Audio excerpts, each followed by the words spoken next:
Mga kapenyo, tirahin na natin itong may init na issue ngayon. Pasok, intro! Yo, what's up mga kapenyo? Good morning sa inyong lahat. At today meron na naman tayo napakainit na balita. At dito nga mga kapenyo, no, Kuya Lods, naiyak na lang sa sorpresa ni Janrel Casimero sa kanya. At dito mga kapenyo, talagang hindi lubos akalain neto ni Kuya Lods na talagang mabibigyan siya ng ganito kalaki na sorpresa ng kanyang kapatid na si Janrel Casimero. At talagang kahit sino nga naman kapatid, pagbigyan ka nga naman ng ganito, talagang hindi mo mapipigilan umiyak. Lalong-lalo na alam mo naman na kayong magkapatid ang naghirap nito, no? At kilala naman natin si Kuya Lods na trainer siya neto ni Casimero at ngayon binabatikos sila ngayon about nga daw sa kondisyon neto ni Janrel Casimero. Pero hindi pa rin nagpapatinag etong magkapatid, no? At patuloy pa rin silang lumalaban para dito sa kanyang trainer na si Kuya Lods. At alam naman natin mga kapenyo, no, na kamakailan lang nag-explain na nga etong si Janrel Casimero at sinasabi nga niya na bakit kailangan kong palitan ang trainer kung hindi pa naman kami natatalo. May punto naman talaga mga kapenyo na hindi pa naman sila talaga natatalo, bakit nga naman niya papalitan yung kanyang trainer, 'di ba? Kung natalo na, yun, doon na lang tayo siguro mag-react, no? Pero hanggang sa ngayon, no, wala pa naman tumatalo kay Janrel Casimero. Lahat naman ng naging laban niya, kahit kay Akaho, kahit doon sa kay Negro tuloy. Talagang panalo naman siya palagi, no? Kaya bakit nga naman niya papalitan? At tara mga kapenyo, panoorin na natin kung paano nga naiyak dito si Kuya Lods sa sorpresa ni Janrel Casimero. Kasi may bonus yung boss natin. Ano titignan mo dito? So may bonus daw yung boss nila. Kasi ipromote lang natin yung ano niya dito. Kasi sabi niya, ipromote natin yung ano kasi may bonus daw tayo. Gayon, hindi niya sinabi kay Kuya Lods. Kumbaga sorpresa talaga. Ay guys, oh. Ayan, oh. Katumtum. So tara. Wala siyang kaalam-alam, no? Walang kaalam-alam si Kuya Lods dito. Bus Tomas, oh. Bus Tomas in the house. So guys, ito yung mayari dito sa shop. So dito ako nagpagawa sa aking sasakyan. Yun. So Keng, ganda ng ano, kita nyo naman, ganda talaga ng Ford ni Cuadro Alas, panalong-panalo, no? Pula itim. at i-promote natin yung shop ni Boss Tomas dito. So dito tayo. Aba. Maniti mo ko. Dito. Yung doon dati oh. Unsa man na? Nga. Kana? Kaya nagtanong na siya, ano daw yun? Wala siya kaalam-alam oh. May bagong ano dito. May bagong sasakyan na i-promote natin dito sa shop ni Boss Toyo. Aba. Boss Toyo. Tomas. Puro bostoyo na nasa isip niya na ni Casimero Uy, wow, branyo. Nagulat pa.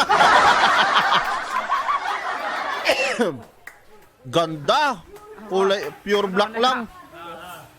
Oh, nakalagay yung... Kuya Lods, oh. Nakalagay yung po retrato niya.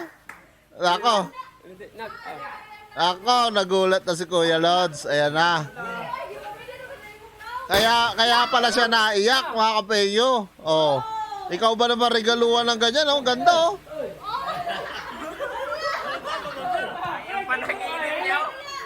Nagtago. Alam niyo mga kapenyo, sa totoo lang, real talk, napapansin ko kay Utol Janrel Casimero, napakabait sa kanyang pamilya. At mukhang mapagmahal sa kanyang pamilya to dahil alam niyo yon, sa kabila ng success niya, hindi pa rin niya nakakalimutan yung kanyang pamilya, no? Even though na alam naman natin may mga anak din ito si Janrel Casimero, pero hindi pa rin siya nakakalimot, no, dito sa pamilya niya. Even though na alam natin na trainer niya nga etong si Jason Casimero, syempre meron din sahod yan, no? Bukod doon, may para sorpresa pa eto si Cuadro Alas. Kaya nakakabilib talaga, no? Hindi lang maangas eto si Cuadro Alas, matulungin pa. Kasi alam naman natin, no, nakaraan lang, no, ilang sako ng bigas ang tinulong niya sa mga kababayan niya diyan sa Ormoc.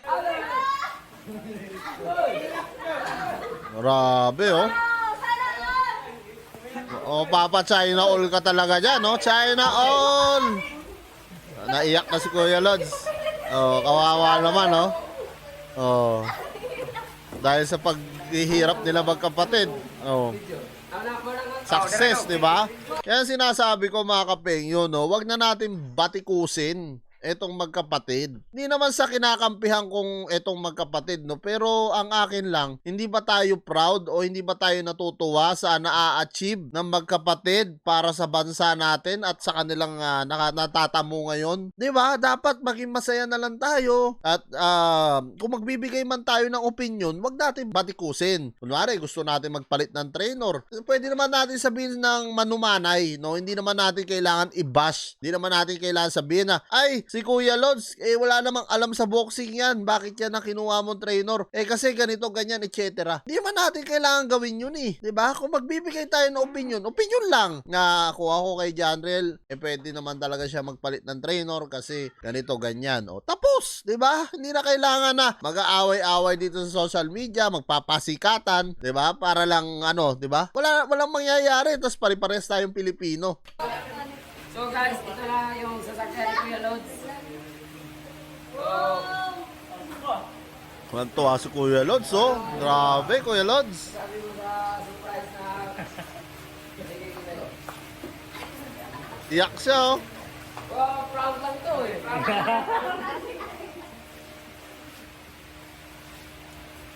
Music. First time ko makita si Kuya Lods na umiyak.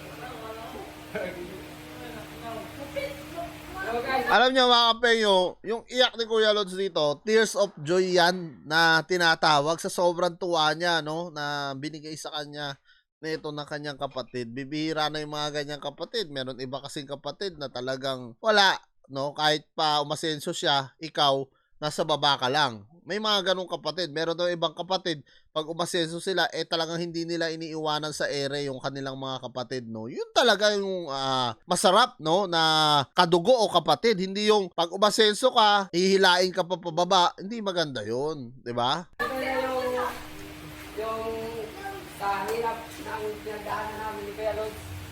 So hindi lang pwede na ako lang yung may meron. Tama. Yan sinasabi ko. Ayun, oh. Taragis, oh. Lupit.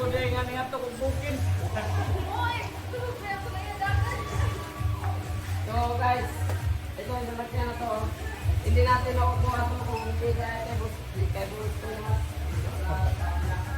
So maraming salamat kay Bruce Thomas.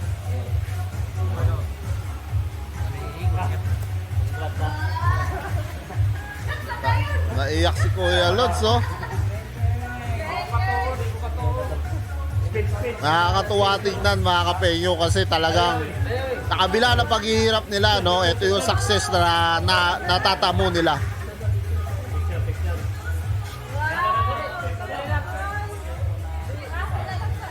So yan mga kapengyo, kung kayo nga ang tatanungin ko, anong masasabi nyo dito kay Janrel Casimero na talagang sinorpresa nga niya itong kapatid niya na si Kuya Lods, at kita nyo naman maiyak-iyak talaga dito si Kuya Lods, no, sa binigay ng sorpresa nito ni Janrel Casimero. Comment nyo na lang down below lahat ng mga opinion nyo mga kapengyo, at lahat po yan mabasa ko. Maraming salamat mga kapengyo, at kita-kita lang tayo sa susunod kong reaction video. I would be